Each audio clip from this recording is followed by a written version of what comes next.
A new Des Moines Register poll suggests there's some tightening in Iowa among the 2020 Democrats. Joe Biden is still the leader among likely Democratic caucus goers at 24%, but that's down 5 points from the last poll taken in March. Meanwhile, Senator Elizabeth Warren and Mayor Pete Buttigieg have both made gains and are now polling in double digits. In terms of what they want in a candidate, 65% said it's more important to have someone who can beat President Trump than a candidate who shares their own values. 19 Democratic hopefuls were in Iowa this weekend. Joe Biden was not there, but here's what the other four leading candidates said in their speeches. We will not defeat Donald Trump unless we bring excitement and energy into this campaign. I'm not spending my time with high-dollar donors and with corporate lobbyists. I'm spending my time with you. That's how we build a grassroots movement in America. The only thing we can do is to look at that show that this president's created, whatever you want to call it, reality show, horror show, game show, and we're going to change the channel to something completely different.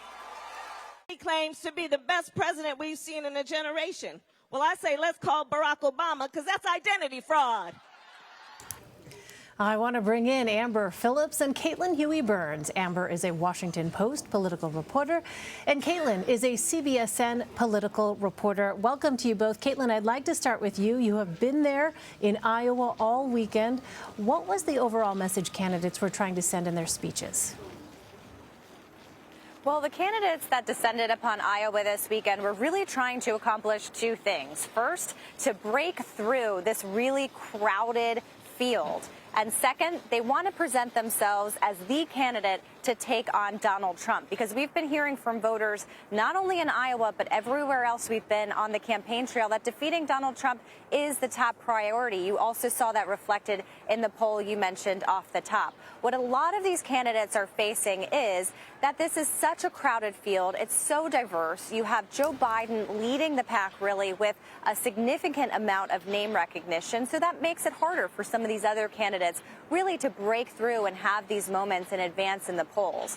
But what we did hear from some of the candidates and from some of their allies were that this is still a wide open race. They've seen some vulnerabilities that Joe Biden has. They saw some vulnerabilities in that poll, and others feel like their ground games here and elsewhere are helping them not only get that message out, but really help to court support and gain momentum. Caitlin, I'm just curious. You know, we had that graphic up showing the priority that those voters, the Democratic voters there, are placing on being able to beat Donald Trump. Have people shared with you what that looks like to them, or is that still very much TBD, to be determined? It really is such an interesting question, and for a lot of voters that we've talked to, it's a kind of an open question. Some voters say that they want this candidate to reflect certain policy issues. Others say that they want someone who is enthusiastic, who inspires people, who has some personality elements there. But basically what they're looking for, especially in these next couple of weeks, they want to imagine this person on the debate stage with Donald Trump. And as we know, in Miami later this month, they'll get the opportunity to kind of see all of them together. And that was what was significant about this Iowa event yesterday, that you had 19 candidates all in the same place, all making their pitches at the same time. It was a little bit of what we might see later in Miami, but it also was just really interesting to see them all kind of running into each other in the lobby of the hotel, in the convention center, in the elevators, and out on the street. Actually, in the park that I'm standing in is where Pete Buttigieg held a little rally before that event. So they were literally crisscrossing, bumping into each other,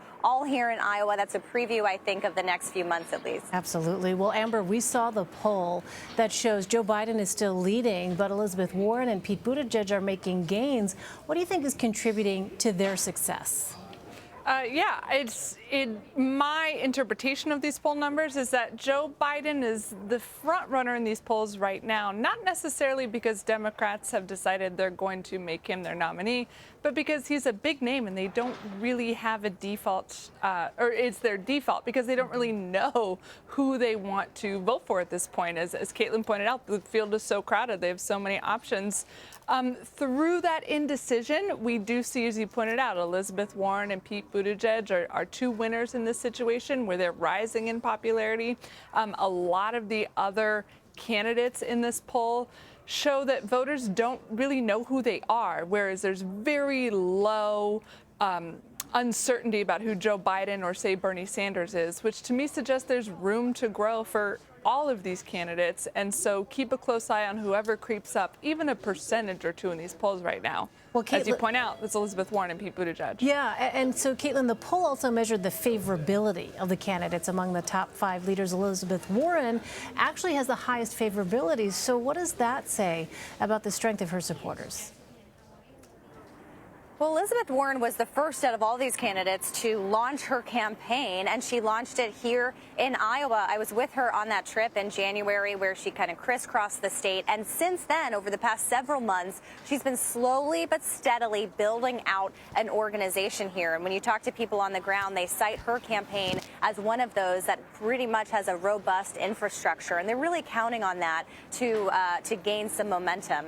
And we've also been talking to voters at various events and activists and party leaders yesterday about the strength of the perceived frontrunner, Joe Biden. And we are starting to sense a deep and abiding love for the former vice president, but also this real interest in all of these other candidates. So I think Amber is exactly right that Joe Biden right now seems to be the default position, but voters were not yet sensing how enthusiastic they are about him. And that's what you see reflected in the poll and in those favorability ratings of other candidates. Now, in the next couple of days, Joe Biden will be here in Iowa in various parts of the state campaigning. And so we'll be looking for what his crowds are like, how he connects with them, and whether he's able to kind of cement this front runner status, at least here in Iowa, which will be, of course, critical for him moving forward.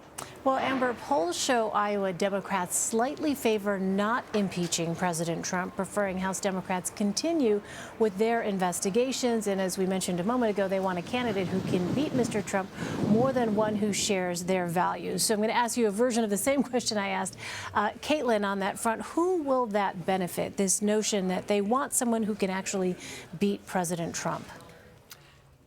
Same answer I'm going to give you as last time. I think Democratic voters don't know right now because what I see in the debate among the 2020 candidates is everyone says, okay, we want to beat Trump, but how they go about that is the debate that's really igniting the campaign trail right now.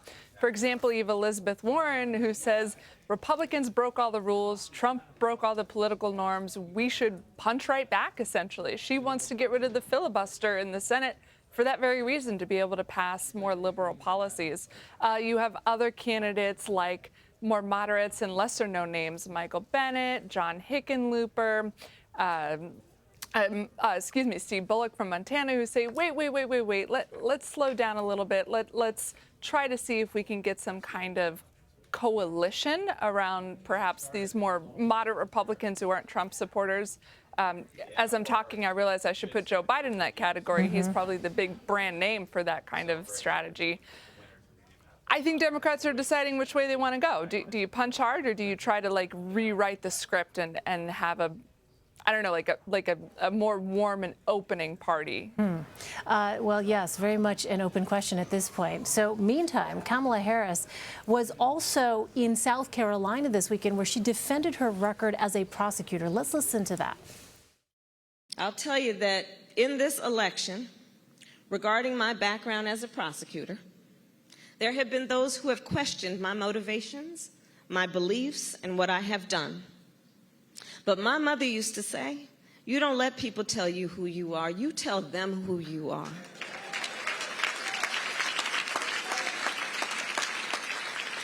So that's what I'm going to do. That's what I'm going to do. Because let me be clear. Self-appointed political commentators do not get to define who we are and what we believe. So, Caitlin, you have been following the Harris campaign closely, and she has been criticized for her background in the past. Why is she embracing it now? It was initially seen as a potential liability for her, but now she's really leaning in to her experience as a prosecutor. We saw her campaign here in Cedar Rapids yesterday, trying to make the case that she could be the prosecutor against Donald Trump. And of course, that comes in light of Robert Mueller's statement and this kind of shift we've seen in the party of wanting to take a more aggressive stance in result of that. But also her just really leaning in to her record and a way for her to stand out as well. We were with her earlier today in Dubuque, Iowa, and she has also come under criticism here for not having the extensive ground game, for not having any signs really yet of investing here in Iowa. Now she's trying to flip that script, hiring people here, trying to spend more time here, but also part of that is really coming up with a comprehensive narrative and something that differentiates herself from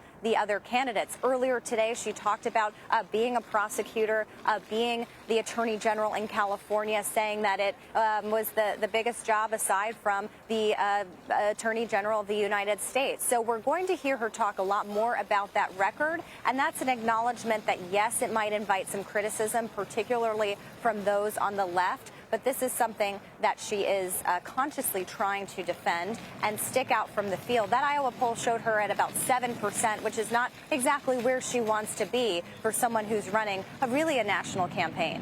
Well, speaking of polls, another poll that caught our eye was from Axios, which found that 55% of women between the ages of 18 and 54 would prefer to live in a socialist country. Amber, this is fascinating. Could this be a boost to the progressive presidential candidates? Yeah, absolutely. I think it allows people like Bernie Sanders and some of the activists that I've talked to support him to sort of seize this term that has had a negative connotation for decades in America and rewrite it for themselves. That poll also said like 40% of Americans would consider living in a socialist country. If those numbers are accurate, that's a huge chunk of the Democratic base right there. And you just have to look at legislation in the Senate to see that the 2020 candidates are right there with them on this. Bernie Sanders has introduced Medicare for All, which is arguably a more socialist style program, and that would be government-run health care. 4 other senators, his competitors on the campaign trail, have signed on to it, and they're some of the more progressive senators, like Elizabeth Warren, for example. Yeah, so it's going to be very interesting to see if those numbers change and how they influence what it is that we hear from the candidates moving forward here. Well, I want to end on the Democratic debates. New York Senator Kirsten Gillibrand announced today she met both qualifications for the debates, becoming the 14th candidate to lock in their spot. Later this week, the DNC is going to announce who actually makes the debate stage and what day they'll participate. So, Caitlin, remind us, what is at stake this week? Well, candidates are in preparation mode, or at least starting to prepare for those debates. And what I'm watching for is over the next couple of weeks before the debate and obviously during is whether and how they go after the front runner in this race, Joe Biden, whether they're watching tape from 2016 where other Republicans tried to go after Trump and it didn't really work, how they navigate this field. We're starting to get a little bit of a preview last week with the pile-on Biden over the Hyde Amendment, got him actually to reverse course on that, on his abortion rights stance. And you're seeing them kind of go after him in subtle ways. But whether they actually start to take this fight directly to him, I think will show a lot about where they feel they are in this race. But the next couple of weeks, certainly as they're campaigning across the country, will be a test of what they're doing to prepare for that critical debate, because that's going to be the first time that a lot of voters around this country really see and start to absorb what a lot of these candidates are saying. It's still so early on. Absolutely. All right, Caitlin Huey-Burns on the campaign trail in Cedar Rapids, Iowa. Thank you. Amber Phillips in Washington. Thank you as well. Appreciate it.